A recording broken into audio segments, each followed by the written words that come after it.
More than 10,000 people have demonstrated in Germany against the power of the banks. Under the slogan "Put the banks in their place", protesters in Berlin formed the human chain around parts of the government district. In Frankfurt, Europe's financial heartland, more than 10,000 people called for tougher regulation of financial markets.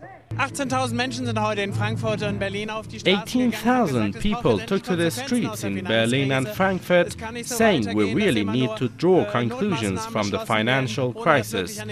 We cannot continue taking emergency measures without tackling fundamental problems.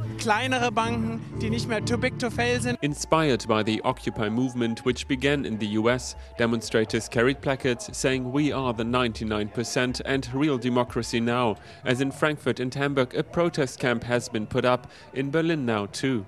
There's a lot of global injustice and also social injustice. So you have like a small group of rich people that own a lot of the world. I want a general change in the system, and because I'm afraid that in a few weeks everything might break down. We're hoping for a global movement to overcome capitalism and build up solidarity alternatives. The demonstration was organized by the Anti-Globalization Network Attack and supported by opposition parties as well as the unions.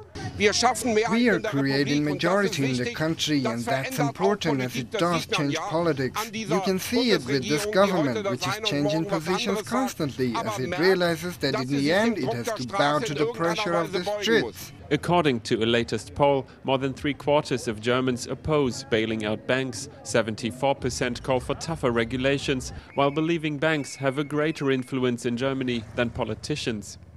We have to make sure that in the future, crisis-hit banks are no longer too big to fail. We need different structures, but the government is not taking up the initiative and not taking the necessary steps neither in Germany nor in Europe. We want to raise the pressure now. Germans are increasingly angry at the banks. Surveys show the protests remained peaceful. Analysts believe this to be a decisive day for the German Occupy movement, and the demonstration was a success. People here call for real democracy and believe this to be the start of a new social movement. Stefan Hermann, Press TV, Berlin.